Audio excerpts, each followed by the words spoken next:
Starts right now. Safety for our police officers. It's one of the things that San Antonio's investing in as part of the new city budget. That's going to come in the form of bulletproof technology for police units. But that's more difficult to add than you may think. Stress in the household, it can create a dangerous environment for kids. How one program aims to help parents before it's too late. But first, we're going to start right here. As you can see, the clock is ticking. That's actually how close we are to a government shutdown. Yeah, and that means millions of federal workers will have to stay on the job without getting paid until Congress comes up with a solution. Here's the thing, though. We haven't seen a dilemma like this since 2018 when the federal government shut down for 35 days. Now, a shutdown would also have a huge impact on services that many of the people right here depend on. The U.S. Border Patrol, for instance, would see more than 19,000 unpaid agents and 25,000 unpaid Office of Field Operations officers. Child care services could be impacted, and nutrition and food assistance programs could also take a hit.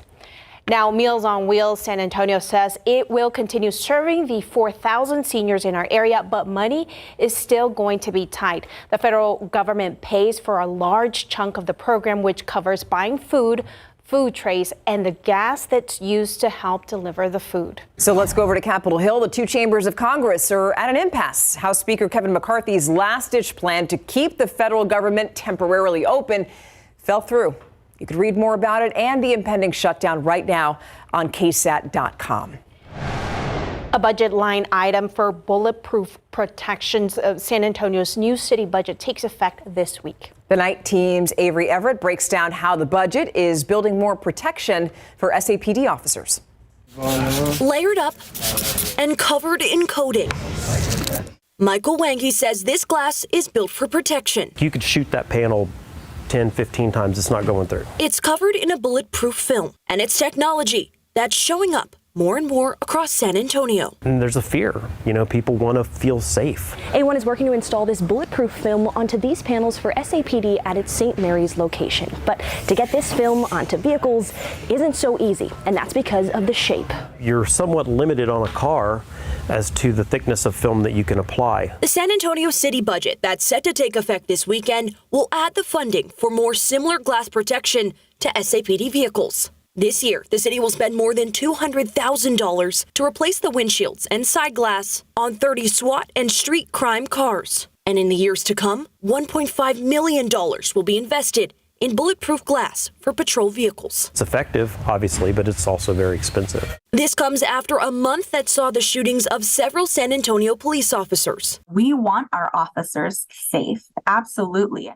Gun safety advocates say this is a step, but not a solution. What is going to sustain them in the long run instead of a quick solution? Wange says this is a start that can buy more time. The thicker the film, the more time you buy from somebody getting inside. And that could be the difference between life and death. Avery Everett, KSAT 12 News. Two former San Antonio police officers are on trial for allegedly punching a man inside his home while trying to arrest him after an attempted traffic stop. Carlos Castro and Thomas Villarreal each face a charge of aggravated assault by a public servant.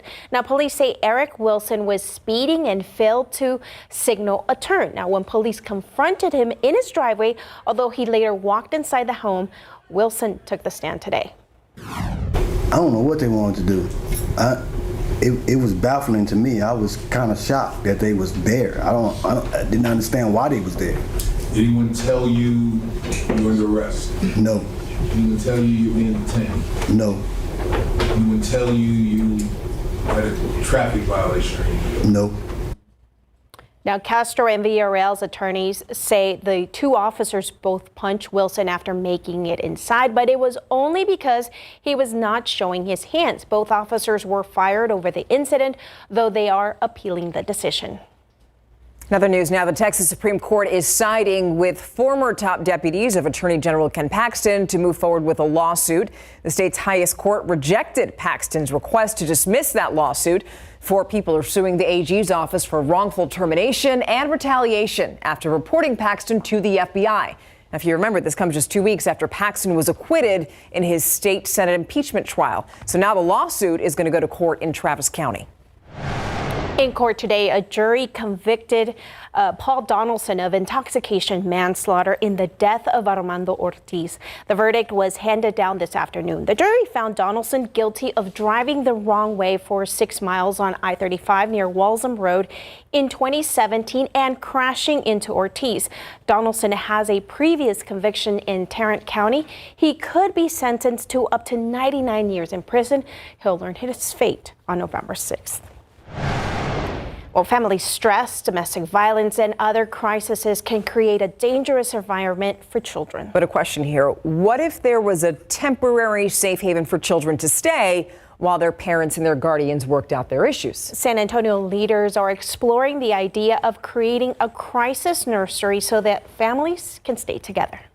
We know that domestic violence affects a lot of people in San Antonio. But what if there was a place where a child could be protected from that family trauma, a haven for a few days? They're called crisis nurseries, but San Antonio doesn't have one, not yet. A crisis nursery is somewhere where a child can be left while a parent is going through a situation that is maybe emotionally charged at the moment. For example, the Child Crisis Center of El Paso has the respite care program. That provides parents a few days of child care at no cost. It gives you 3 days to just relax, enjoy some time for yourself, and when you pick them up, hopefully you'll be a better parent. Once everything is back in order at home, parents pick up their kids without the need to get Child Protective Services involved. It's a program some in San Antonio City Council would like to explore. Any intervention for as long as you can offer it is going to help these families.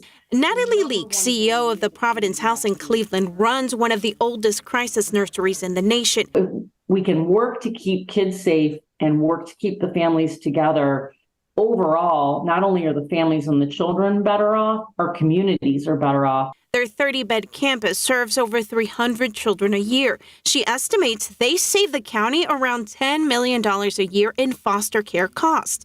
The nonprofit says it also offers long-term support so families create stability. Their only challenge, funding. We all face this crisis nurseries, is there's very little public system support for these services, even though they save so much.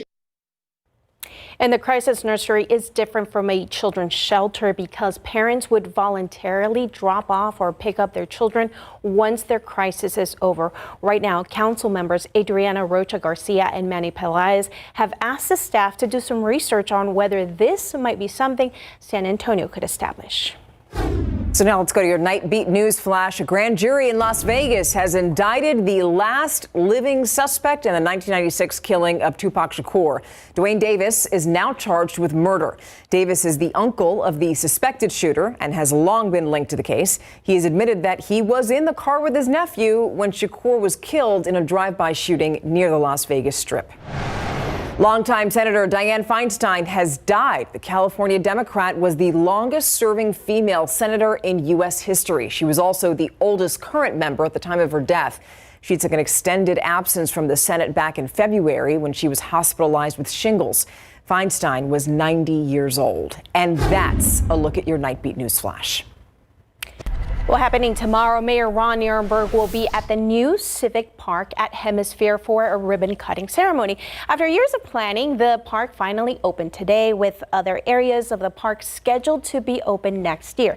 Tonight, the city's official jazz music festival, Jazz is Alive, kicked off the celebration for the grand reopening and 40 years of the festival. The party at Civic Park at Hemisphere will continue tomorrow. We'll have more information posted on KSAT.com.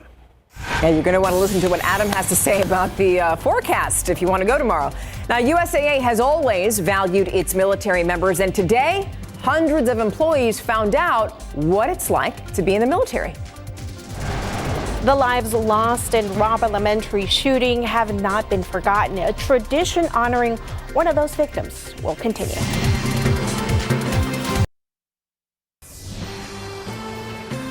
From desk jobs to active duty jobs, USAA employees experienced today what it's like to be in the military. So this morning, around 500 of them volunteered for the day of mock military service. Now, the annual event called 0 Day PT has them walk a mile, and they finish a lot of challenges, which, really work them out.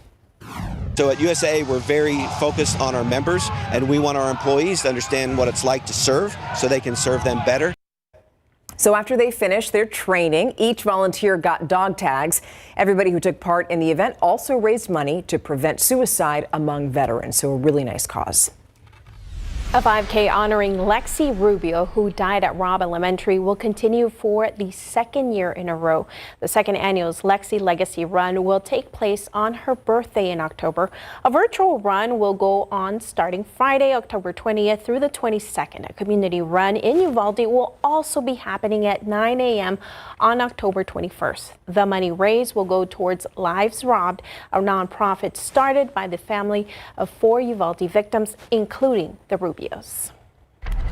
Now let's take a live look outside. Here's our live cam looking over a beautiful city, 83 degrees. And oh boy, is there so much going on around San Antonio this weekend, right? We have the jazz party that's going on at Hemisphere, which is happening all day tomorrow, but people are definitely going to want to tune into your forecast. Yes, and through the weekend, no major changes. It's next week that we're focusing on. Next week is the time when we're still expecting the cold front to Don't get excited, though.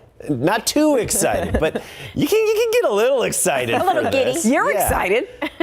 Exactly. By the middle of the week, Wednesday night-ish, that's when the cold front should hit, and some changes will be noticeable by Thursday of next week. So you still need some patience. Take a look at our going forecast for the morning temperatures.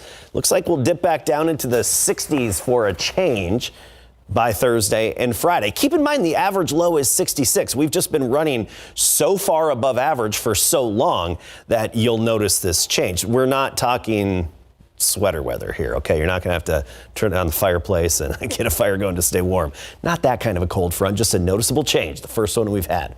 Saturday and Sunday, 20 to 30% chance of showers. Let's talk about the weekend before we get into the cold front. We'll have some isolated rain popping up here and there this weekend. Right now it's in West Texas. And notice this big dip, that trough in the upper level flow over the western U.S. Beautiful trough, lovely trough. This is going to dictate what's coming our way next week. It's going to dig southward, open up its flow a little bit, and then should be just enough in the midsection of the country here to push that cold front through. Here's our future cast for the weekend. I said isolated showers starting along the coast and then a few of them popping up inland tomorrow afternoon. On Sunday, we pretty much do it all again. 20% Saturday, 30% on Sunday. Isolated in nature, but a few pop-up downpours possible here and there. So cross your fingers. Next week, better rain chances. Wednesday, 40%, so scattered. Wednesday night, we're up to 60%, becoming widespread. And then even into Thursday, we'll see, I think, some scattered to widespread showers and storms. The timing of the front is probably going to change a little bit, the exact timing between now and then. So check back for those updates. Even the temperature forecast will be tweaked a little bit. 95 was our high today. It's been 114 days since we've had a high temperature below 90 degrees. But with that cold front, I think we do that next week. We actually dip below 90 by the middle part of the week, especially behind the front. Thursday, Friday, at least 84 for the high temperatures. I say at least because I think there's a decent chance we'll be dropping those temperatures even a little bit more. So 80s. We're not talking sweater weather, but at least a noticeable change. And of course, those rain chances. It's nice to focus on some enhanced rain chances by the middle part of the week. Again, this is a cold front that isn't even going to form. We can't even measure it until next Monday, Tuesday. So check back for updates. Feels like fall weather if it's in the 80s, at least Texas style, I know, so it feels like football, right? Yeah, True. Speaking of, all right, BJC, it's the big night. It is the big night, so it's week 6. Of course, it kicked off last night with a handful of games tonight. Our big Friday night action, it includes our big game, Blanco at Randolph. And look at that, Blanco said there's going to be some angry birds tonight. They were wrong. And the second-ranked Reagan Rattlers had a quick strike tonight coming up.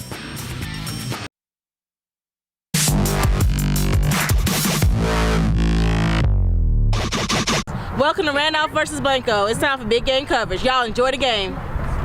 Woo! Woo!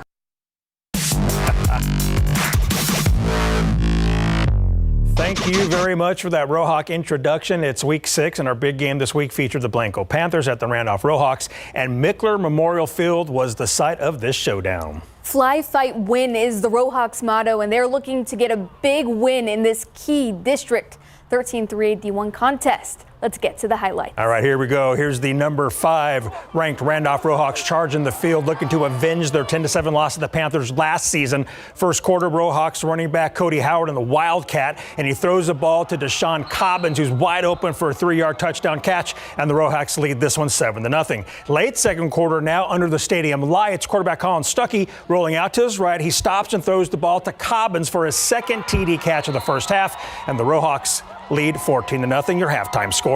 Fourth frame, same score. Cody Howard will take the handoff for the Rohawks. He breaks a tackle, and he's taken that one the distance, 34-yard touchdown run. The Rohawks go up 21-0, and Randolph wins it 21-7 to remain undefeated. QB Stuckey credits his O-line. This was a very important game. Blanco's a really good team, and if it wasn't for them, hey, we wouldn't have won this game. Like I said, we came to this game knowing like this is going to be a different energy. This team's going to come out and try to hit us, and it's just whoever set the tone first, and we came out and we played dominant, and that carried us through the rest of the second half and carried us through the fourth quarter, and we won. They sure did. The second-ranked Reagan Rattlers are playing the Lee Volunteers and looking to stay undefeated this season. Reagan leads this series 22-1 with the Volunteers' only win coming back in 2000. Rattlers ball, first offensive snap of the game. Quarterback Brad Jackson throws a short pass to Caleb Capuccio, and he does the rest, getting a lot of yards after the catch, untouched. Down the sideline he goes. 70-yard touchdown pass for the Rattlers, won an electric way to start off that District 28-6A matchup at 7-0 the Reagan, and the Rattlers win it 59-zip. Roosevelt facing Churchill at Hero Stadium tonight. District 28-6A, Chargers ball, number 22, Nicola Pari breaks off a 12-yard touchdown run, and we are tied at 7-all in the second quarter. Third frame, same score. Pari strikes again, this time 45 yards out. The Rough Riders are not going to get him. The Churchill Chargers go up 14-7. Pari had a big game tonight, and the score, Churchill goes on to win it 29-13. All right, Madison and Clark are both coming off of wins, and tonight's game marks the halfway point of their District 28-6A schedules. First quarter, the Mavericks open up scoring with this handoff and gritty run by junior Cameron Dillard. Dillard broke 2 tackles for that 17-yard rushing TD. Clark evens things up soon after. The Cougars' passing game got them inside the 20, and Philip Metzger caps off the drive with patience for the QB keeper. Clark wins this one 30-28. Now a District 29-6A clash between Warren and Taft. Scoreless in the second quarter. The Warren pass is tipped by Dakota Perkins. Lands it to the hands of Taft's Zach Seduth. A pick 6 for the senior DB. The two traded touchdowns in the first half, and in the end, Taft wins 28-21. Southwest is feeling it tonight, looking to get to 3 district wins with Laredo Nixon visiting. Dragons eliminating all of QB Ray Gonzalez's options as Joe John Gonzalez breaks up the pass. Southwest is cooking on both sides of the ball. Ja Mills turns on the burners and takes the rock straight to the house. See ya. Electric night for the Dragons for the 47-7 victory. To Bobcat Stadium for a Southside and South San rivalry game. Right out of the half, South San returned the opening kickoff 65 yards and cashed in with a Francisco Orozco 29-yard rushing TD. Southside down 20-6. Cue the comeback. Noah Van Osdal with a 21-yard rushing TD to make it 20-13. And Southside rallies to a 27-26 win. 2 top 10 programs clash at Bulldog Stadium. Antonian and Somerset. It's 7-6 Apaches. There is Landon Prouty right up the middle and across the goal line for the 18-yard touchdown. Second quarter, Kobe Isbell drops back and times the deep ball perfectly for Joshua Lopez, wide open on the outside. Somerset converts 2 to tie up the game.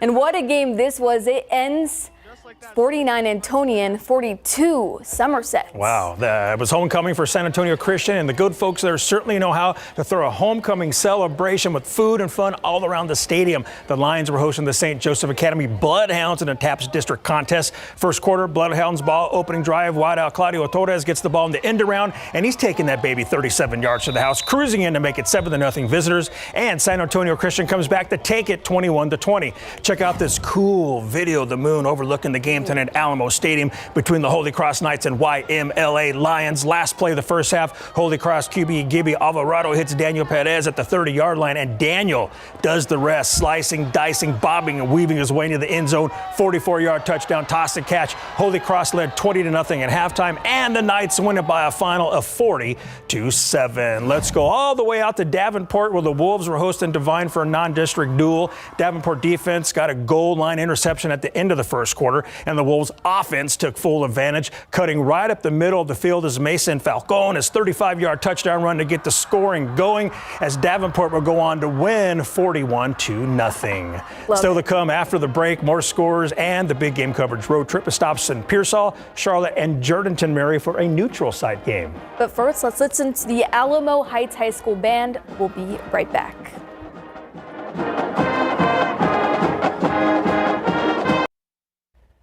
Welcome back. The BGC road trip took Photog Eddie Latigo to Pearsall, Charlotte, and Jourdanton for a neutral site matchup between Robstown and Bandera. District play has barely started, if at all, for these teams, which means it is crunch time.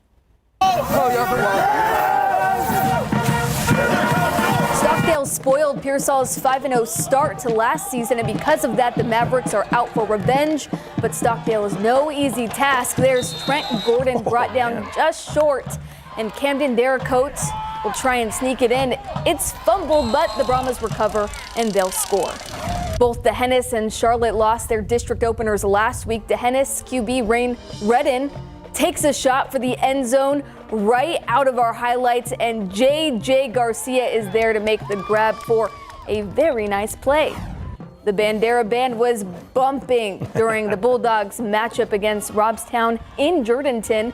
The Bulldogs failed on 3rd and goal, but go right back to the running game and get in for the touchdown, making it 42-35. Now let's see how these games played out. Pearsall gives Stockdale a run for their money, but in the end, it's the Dale winning 21-14. D'Hanis handles Charlotte for a big 41-8 win, and Bandera wins the high-scoring affair 42-35 over Charlotte. And here are some more scores for you. We have Medina Valley beating Eagle Pass Win 30-7. Bastrop over Kerrville Tybee 41-22. And in two more scores, we got Cole 10 better than Ingram Moore 24-14, and Comfort beats Natalia in a shutout 24-0. For all of your scores, please head on over to biggamecoverage.com or the BGC app. Out in Las Vegas this afternoon, thousands of fans gathered to see the weigh-ins for tomorrow's Showtime pay-per-view fights headlined by Canelo Alvarez and Jermell Charlo. San Antonio's Badio Marios weighed in at 146.8 pounds, while his opponent, Yordenis Ugas, weighed in at 147 pounds. Both fighters will be fighting for the interim WBC welterweight title belt. And here's what El Azteca told the media on Thursday. A win on Saturday is, it's crucial. The winner, they get put in a great position to contend for the world title. And I know it's not going to be an easy task, but, I never like an easy fight. You can read more about Mario's title fight on instant replay on the page at KSAT.com. For the main event, both Canelo and Charlo weighed in at 167.4 pounds for their undisputed super middleweight fight. Oh, man, that is going to be such a great fight card, and I know we're going to have fight video Sunday night and instant replay and fight reaction. It is a pay-per-view event. So there's going to be a lot of people here watching it in town, and all I have to say is go Mario. Oh. Go Mario, yes. All right, fingers crossed. Yep. Thank you. All right, thank you. We'll be right back. Thank you for staying with us this entire week. Thank you for joining us. Enjoy your weekend. Have a great night.